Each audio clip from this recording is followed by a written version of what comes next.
Hello, GalacticGod's channel. You may remember me from such endeavors as pissing off a bunch of people by saying Ruby Carbuncle is bad on my Crystal Bees deck profile. My name is Dzeeff, and today I wanted to show you a deck profile of Dragonmuller plants, a video that on my channel has garnered quite a bit of success, and I wanted to update the deck itself for the new format. It's a deck that you can take at a local level, potentially a regional level. Doesn't have the greatest Quillfort, or however you pronounce them, matchup, but it definitely can take on Burning Abyss and especially Shadows, depending on how both players open. I'm going to show you a conversion side. I'm not going to show the entire side because that definitely changes from metagame to metagame, but I'm going to show you 8 cards to conversion into to take on the top meta. So anyway, our start off is the 4 Dragonmullers. Can't really have a Dragonmuller deck without those 4. We're also playing 2 copies of Flamevell Guard, mainly for our Dragon Shrine. We're playing our Brick Eyes engine for draw power. We're also playing 2 Mythic Water Dragon, which is a searchable trade-in target, as well as it has some neat interactions with the plant monsters. We're also playing 1 Debris Dragon. And we're not playing Mythic Tree Dragon, but we are playing 1 copy of Red Eyes Darkness Dragon. This is going to come in handy for a lot of our combo plays. You can do stuff like Debris Dragon back a Flamevell Guard, special summon Red Eyes Dragon by banishing the Flamevell Guard, bringing back a Dragonlord with Red Eyes to make Star Eater, and then bringing back the Dragonlord with its effect, and then attacking for a crap ton of damage. Red Eyes is incredibly useful, and Mythic Tree just is not good in this version because you have way too many normal summons. The plant monsters are obviously all normal summons, so you don't want to be clogged down by awkward hands. We're playing 2 copies of Card Trooper and 1 Curry Bandit. Card Trooper has a number of applications in this deck, more so than Curry Bandit. Curry Bandit's really only good first turn. Card Trooper applies way more pressure, as well as a target for Red Ox and Debris Dragon and all that good stuff. It's just way better in this particular deck. And also, Crimson Blader isn't really prevalent anymore, so you don't have to worry about it getting run over. The Plant Engine is just the 5 cards we all know and love. They're all pretty cool, I would say, because Dandelion Glow Bulb are obviously Earth for Red Ox, Lone Fire is Fire for Blaster, and Spore is Wind for Tempest. I think Spore has the most interesting application because you can discard it with Tempest to like search a different dragon, and then with Dandelion also you can discard it for Red Ox, get 2 tokens, and bring back something. So it's incredibly useful. One of the things I like about Lone Fire is that you can use it twice to bring out Glow Up Bulb, and then banish both copies for Blaster to make a level 8 Synchro monster. For our spells, we're playing the 3 copies of Trade-In, which is obviously really good at getting you draw cards. You have so many ways to search out the targets. And then 2 cards of Consonants. The stuff you're discarding for cards of Consonants aren't nearly as searchable. You're not going to be adding Flamevell Guard to your hand because that would mean you have to banish the Blaster. So Trade-In's a lot more easy to trigger, I would say. So you just play the 2 cards of Consonants. For our Foolish Burials, we have 2 Dragon Shrine and 1 regular Foolish Burial. In most builds, you would be playing 3 Dragon Shrine, but seeing we have plant cards, they can't be sent with Dragon Shrine, so we're just going to play the 1 Foolish. I suppose you can make space for a 3rd Dragon Shrine if you really want to, but personally, I think 2 is just fine. For our instant win cards, we have Soul Charge, Burial from Different Dimension, 1 for 1, and Gold Sark. I guess Gold Sark doesn't necessarily have to be on this list, but these 3 cards definitely, if you resolve them, you just kind of win. And that is just how this game goes.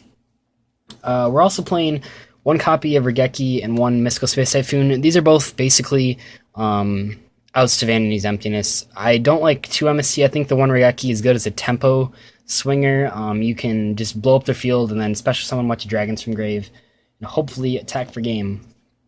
We're also playing 1 copy DDR.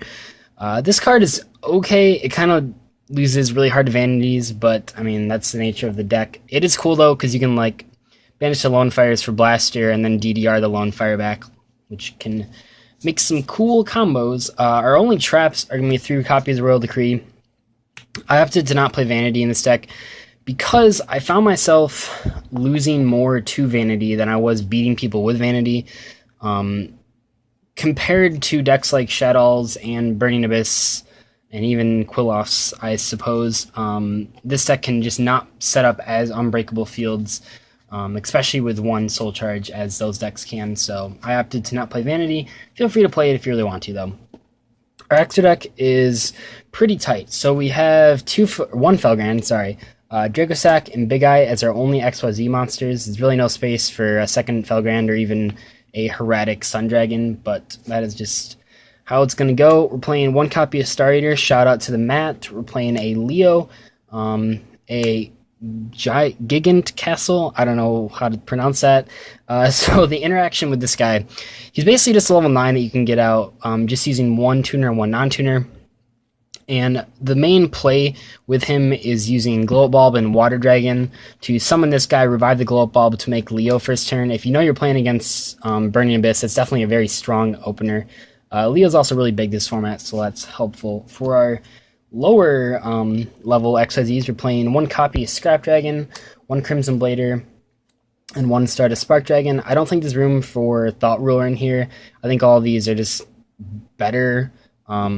But, I mean, like I said, there isn't really a lot of space to maneuver. I would play Thought Ruler probably as my 16th card if I was cheating in a tournament. And then the one copy of Black Rose for blowing up the field. We're also playing one Armades and one Hyper Librarian for our Lone Fire combos. Armades is also really powerful this format. Then we're playing one Underground Fighter Balmug. This guy, kind of cool. Whenever he's destroyed by a card effect, you can just special summon a different level 4 or lower from the graveyard. That can bring back all your plants. Works under Skill Drain, which you definitely should be siding in this deck. I don't think you should main it because it's not super great against Shadows and Burning Abyss or Quill-Offs. It's good against Rogue, though. Realistically, though, you could play any other level 4 Synchro if you wanted to. I just prefer that guy. He also has the biggest attack of the level 4 Synchros. And then lastly, you're playing 2 Formula. You definitely make these like all the time, and I really can't see cutting it to 1. So for the side deck that is relevant for the conversion, we're going to be playing 3 Koakemu Drago, 3 Diamond Core, and 2 Forbidden Lance. The main play you want to do first turn against Burning Abyss or Shadows is you want to set up a Koakemu Drago backed by Royal Decree. This is pretty much impossible from a get over. I suppose they have a couple outs, definitely stuff like setting Dragon or setting Skomata. But in general, the Dragon Lords put them in such a short clock that you should be able to just ride that to the win. The problem, of course, is when you go second, which is what the Lancers are for. So if you open Drago and Decree, and they have like 4 sets, and you're afraid that they're gonna like end phase wing blast, you just hold the Lance, and then in the end phase when they wing blast you, you chain Lance, and then hopefully you should be able to win the game from there. What you side out here is these 5 are gonna be your 5 plants. You're gonna side out 1/1 for 1, and then a Card Trooper and a Curry Bandit. That takes out most of your normal summons, and really just makes sure that all of your normal summons are dedicated to Drago. Drago is another reason that Red Eyes Dark Metal Dragon is incredible in this deck, because you can just keep bringing it back from the graveyard. Of course, you would have to set up the Red Eyes before you summon the Drago, but that's not too hard to do. In terms of actually getting to this card, it's not hard at all. Obviously, we're playing 6 copies right here. Your Dragon Shrines to send Tempest can get to it. The Gold Sark can get to it. The Trade-ins, the Cards of Consonance, all that stuff can get to it. But I think this deck is really fun to play. There's tons of combos. It's not exactly the easiest thing to pilot, but let me know in the comment section if you have any suggestions, and thank you, GalacticGod, for letting me go on your channel. See you later.